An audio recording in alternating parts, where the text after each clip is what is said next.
Good morning everyone, I'm just walking to school and today's video is going to be about play and the importance of play. On a gorgeous day like today, we certainly need to play a little bit more. We'll play with ideas, play with friends, play with games, play with toys, play imagining things. So Penny Coltman and Miss Lang, Harriet Lang, will be talking to us today. Can't wait. Hello, Penny Coltman and Harriet Lang. Very nice to see you together. When I was walking to school, I made a little entry film to say I'm quite excited about this conversation because play is so vital in people's lives. Human beings are playful by their very nature, and yet there's always a discussion about whether play should be in school or whether proper learning should be in school, and this polarized view of where play sits. And we're also very grateful that we work with colleagues from the PEDAL Centre, the Play and Education Development and Learning Centre, which is situated at the University of Cambridge, that's exploring what play is or could be in primary schools, in primary education.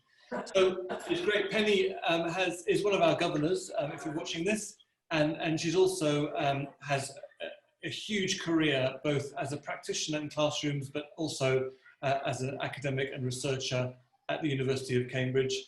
And Harriet has, again, huge experience as a practitioner, both in early years and now taking early years practice further up into Key Stage 1. So lovely to welcome you here. I just thought I'd start off broadly. So why is play important? Penny, shall I hand over to you? Gosh, thank you, James, for inviting me to do this, because play is so important, and I'm delighted to have an opportunity to get on my little soapbox about it. We know from lots and lots of research that there are basically 5 principles that underpin really good learning opportunities. And if I tell you what they are, then I hope that as the conversation goes on, you'll see how play ticks all these boxes. So children learn well when they feel emotionally safe, that they're in a warm and emotionally caring environment. So they need to have that emotional safety. If they're worried about things around them, how they're going to get any lunch or whatever, they're not going to learn much. Secondly, children need to have some feelings of control, and you see this right back in little babies, that endless activity of throwing the thing out of the carry cot and you pick it up and they throw it again. So it's that feeling of being in control. We know that children will learn best when they feel that what they're doing is relevant and purposeful to them. We know that children learn well when there's some kind of intellectual challenge for them. And we know that children learn well when they talk about what they're doing. So there's those 5 things, and all those happen in play activities when children, as a definition of play, are setting their own agendas. So we do it ourselves as adults. People think that play is something confined to children, but it isn't. We all learn through play. When we get a new washing machine or a new computer, the first thing we do is mess around with it and explore the possibilities. Now that's not purposeful, it's just purely playful investigation. It goes to the heart of kind of discussions about what primary education or what the purpose of education is. I was asked recently, why do I think happy children we should focus on children being happy in school? It's kind of an odd question. I had to pause because surely adults work better when they have a sense of control, a sense that the safe working spaces, that their work is relevant, they're intellectually challenged, and they can talk about it, and that inculcates a sense of happiness or contentment in your work. Why shouldn't that be the right for children as well? It seems an odd question that we're even posing. Harriet, from your perspective, why do you think play is important? I think it's important because it gives them like a real life meaning for the learning that they might be doing in class. So they might be applying some problem solving to the play. It just gives them a chance to be social and to learn with the peers also. Yeah. We often see, you know, that people who haven't worked in early years practice before. Penny, you know this as well. When you head into an early years classroom and you look at the seeming chaos and the diversity of actions going on, it could be questioned whether there's any real learning going on. So, you know, Penny, from both your perspectives, when you see children in this kind of flow of play, is there any real learning going on, or are they just having fun? There's masses of learning going on, James. You can divide play up into different kinds of activity. One is the physical activity, where children are doing exercise play, and you see this a lot, probably more in the outdoor play, of jumping and running and wheeled vehicles and all those kind of things. Could be dance, could be a very important one is rough and tumble, which I know we don't like too much in school, maybe, but it is important. You see it in young animals all the time, that they're learning their boundaries, learning about safe behaviour, learning about the opportunities for their bodies. Play with objects, which we see a great deal in school, of investigative behaviour, like we've just talked about. Children sorting and classifying. Perhaps not so much nowadays, but you might remember, and Harriet might remember, and I certainly do, the delights of my mother's button tin, of constantly sorting these things out by colour, by the number of holes, so on. So that exploratory behaviour with objects.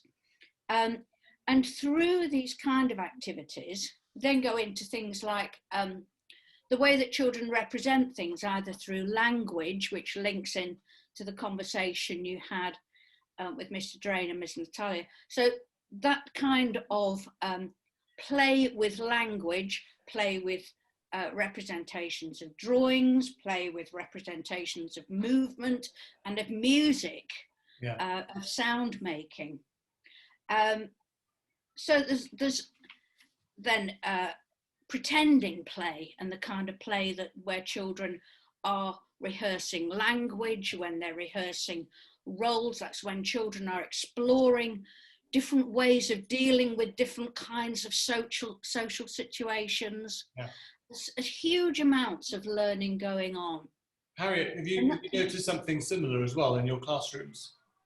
Yep, I'm noticing exactly the same as what Penny's been talking about. And it's when they're in play that you actually hear them really applying what they have learned, and so how to behave in different situations, like how might you behave in a shop? What's the role of a shopkeeper? What do we do? And it just gives them a chance to really, really explore that language in a meaningful way. And it's important to...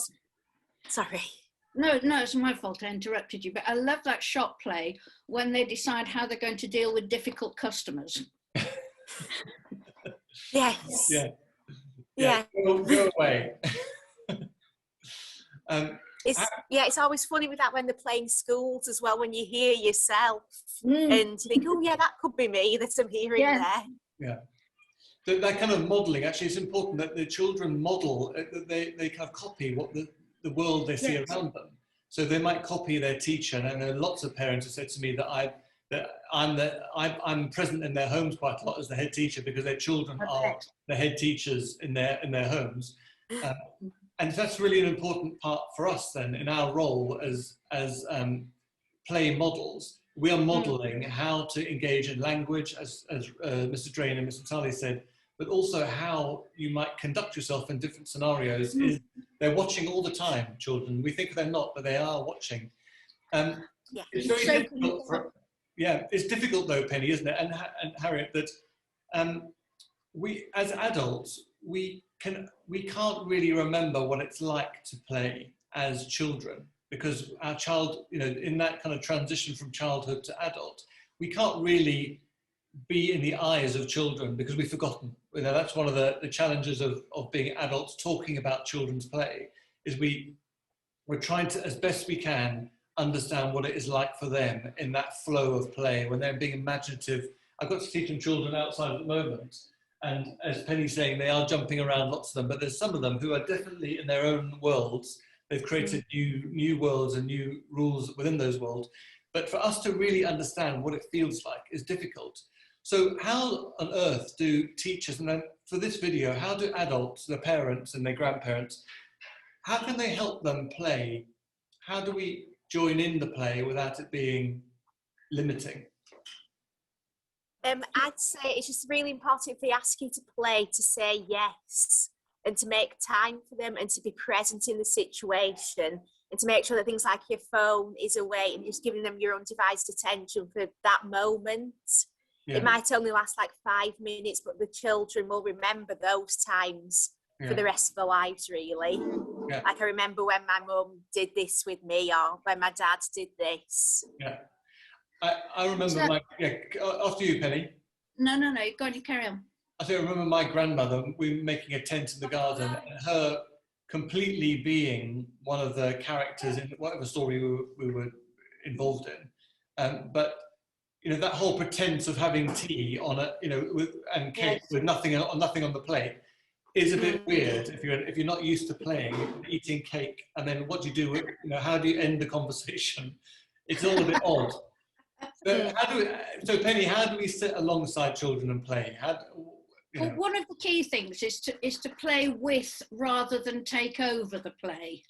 I think particularly if you look at adults around with some Play-Doh or pastry with children, the temptation is to show how beautifully you can make a plate of chips and peas. Yeah.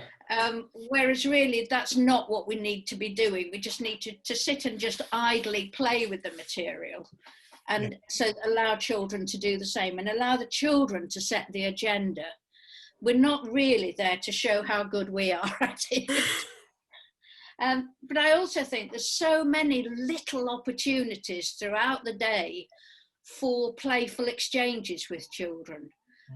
For example, when I'm making tea for my grandsons, very often from the kitchen, I adopt this absolutely dreadful, scary chef voice and shout through oh no, the chef has come and he's getting in. And the boys love this, and so have this conversation about, well, what if he gets cross with us when we're eating our tea? And the chef is saying, you tell those customers not to me. So you can have such fun with children. And they remember, as you say, James, for years. In 2 or 3, we've done this for years, and even now, if it's some months since I last saw them, they'll still say, oh, come over, Nana, and be the chef in the kitchen. Just silly things. And I have no idea where it came from. You know, I agree. I think, you know, my nieces and I, our main interactions are silliness. Yes. And kind of or me pretending to be so eccentric that they kind of roll their eyes, but they're joining in the fun of it all. And that's also teaching the kind of, you need to sometimes get your serious ego out the way. You need to get yourself out the way of being the serious character in whatever role you have in other parts of your life, and, you know, get down and dirty and roll your sleeves up and have fun. Yeah. It's embracing those moments as well, because there's so many rare opportunities for us as adults to be able to be silly and be eccentric and just have fun. So, Harriet, do you have any other tips about playing with children? I'd say try and get it into your day-to-day lives. So make races and stuff when you're walking along, just like, oh, I bet I can get to that lamppost before you, because children thrive on competition and meaningful competition, not always letting them win, but not being too competitive either, they'll never win. Yeah, super. So I'd just say get the fun into your day-to-day lives. And when you were both, you know, Harriet now in your practice, but Penny, when you were in the classroom, what, in terms of, when did you kind of step back and observe what's going on, and when did you join in? When was those kind of moments you think I could join in? Because when you join in, it's an opportunity to extend language or to, you know, deepen ideas. It's not about taking over the play, but you could actually add more language. And so when do you step back and when do you step in? Penny? I think sometimes that happened. For example, I would always involve the children in building something that involved for role play, so a pirate ship out of boxes or whatever. And to start with, I would play with the children, modelling the kind of opportunities that that play area offers, and then stand back and wouldn't necessarily step in again, other than to perhaps bring in a new perspective. If it's getting a bit stale, let's take a new tangent. Let's have the ship being attacked by crocodiles. What are we going to do? So bringing in new challenges to give it a new dimension. Yeah. Or, I mean, possibly just to refresh and to refocus the children, or to bring in particular vocabulary that I wanted the children to play with, to explore. And what about you, Harriet? Yeah, I'd say pretty much the same as what Penny said. It's about like setting it up to begin with and giving them possibilities of, well, we could do this here, and then stepping back, seeing where they take it, and then maybe taking it in a different direction to further move the learning on. Yeah. I mean, the three of us are part of the chorus that advocates for play in education and have seen the benefits where children are nurtured and given opportunities for play within the school. And, you know, as children come home, you could, for example, parents, change your dining room or your living rooms, and by putting a sheet over a sofa, you could have a picnic when they have their afternoon snack. Have a picnic under the canopy, under your sofa, and all of you have your kind of cake and juice under there. Even something like that would shift in the idea that we are all playful. Actually, playing board games with your children is also an opportunity to engage in play, and losing and winning is always important. Penny, sorry. I think there's two things there, James. I mean, I love the idea of the sheet and the table, and it reinforces the point. You do not have to spend lots of money on playthings, on toys. It's anecdotal, but very true that the best thing is a big cardboard box that you can do anything with. And the second thing about board games is I used to sometimes be quite distressed to discover that children would come into my year one class and really have very little idea how to play a number track game like Snakes and Ladders. The idea of taking turns, of that careful one jump, one count. There's so much maths which children are absorbing whilst being unaware that that's what is happening, that they are learning all the time. And the social aspect, the mathematical aspect, I really am very enthusiastic about board games. Super, yeah. And increasingly, I've seen children like playing board games here. Chess seems to be a winner at the moment.